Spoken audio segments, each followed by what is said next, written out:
भारत के शास्त्रीय नृत्य ये सिर्फ डांस फॉर्म्स नहीं है। सोचिए, ये वो महागाथाएं हैं जो हर एक कदम और हर एक मुद्रा के साथ एक पीढ़ी से दूसरी पीढ़ी तक सुनाई जाती हैं।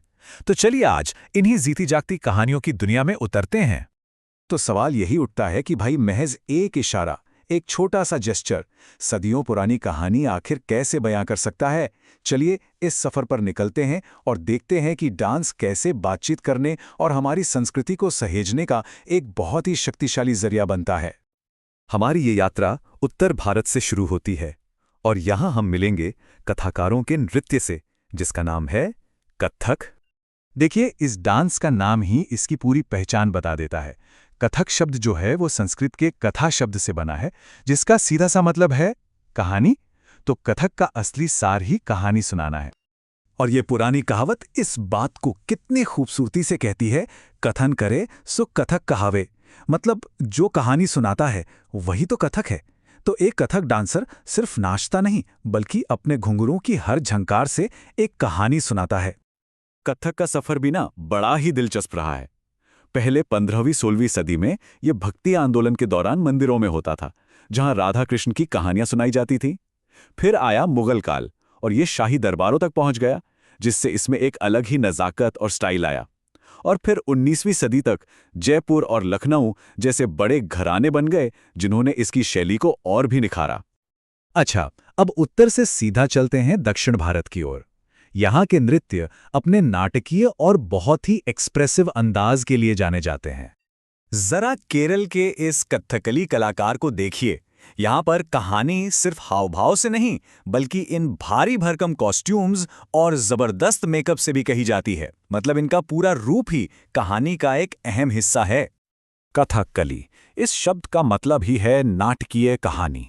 ये एक ऐसा डांस ड्रामा है जिसमें कलाकार शब्दों का इस्तेमाल बिल्कुल भी नहीं करते।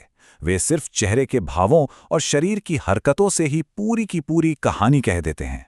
सही मायनों में अभिनय ही इस नृत्य की आत्मा है। कथकली की ना अपनी एक अलग ही विजुअल भाषा है। किरदारों की पहचान उनके कपड़ों और रंगों से होती है। खास तरह का मेकअप ये बताता है कि किरदार नेक है, शाही है या फिर दुष्ट। इसकी जड़ें भी बहुत पुरानी हैं। 9वीं और 10वीं सदी की संस्कृत नाट्य परंपरा कुटियाट्टम में मिलती हैं। कथकली के अलावा दक्षिण भारत की नृत्य परंपरा 2 और मजबूत स्तंभों पर टिकी है। एक है भरतनाट्यम और दूसरा है कुचिपुड़ी, और इन दोनों की भी अपनी अपनी शानदार पहचान है। तो यहाँ हम दक्षिण के 2 और रत्नों को देखते हैं। एक तरफ है तमिलनाडु का भरतनाट्यम, जिसकी जड़ें भरत मुनि के प्राचीन ग्रंथ नाट्यशास्त्र में मिलती हैं। वहीं दूसरी तरफ आंध्र प्रदेश का कुचिपुड़ी है, जिसे 17वीं शती के कवि सिद्धेंद्र योगी ने एक नई पहचान दी। अब अपना सफर आगे बढ़ाते हैं और चलते हैं भारत के पूर्वी हिस्से में, जहां के डांस में भक्ति और उत्सव का एक अनूठा संगम देखने को मिलता है। मणिपुरी नृत्य की इस सौम्य और सुंदर मुद्रा को देखिए। ये नृत्य अपने धीमे और लहरदार मूवमेंट्स के लिए बाकी डांस फॉर्म्स से एकदम अलग पहचाना जाता है।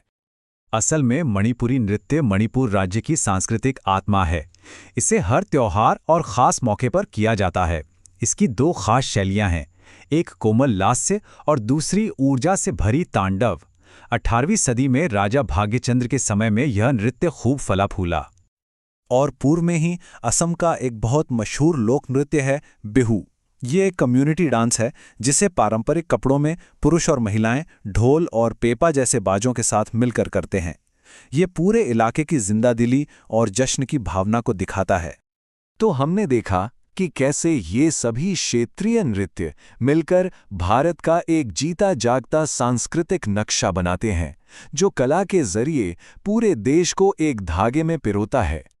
तो चलिए एक नज़र में भारत की इस पूरी नृत्य विरासत को समेटते हैं। उत्तर भारत का कहानी कहने वाला कथक, केरल का नाटकीय कथकली, तमिलनाडु का प्राचीन भरतनाट्यम, आंध्र प्रदेश का ऊर्जा से भरा कुचिपुड़ी और पूर्व से मणिपुर का सौम्य मणिपुरी और उड़ीसा का मूर्तिकला जैसा ओडिसी। हर नृत्य अपने राज्य की एक अनूठी कहानी कहता है। ये नृत्य सदियों से जिंदा है, हर पीढ़ी के साथ बदलते और विकसित होते रहे हैं।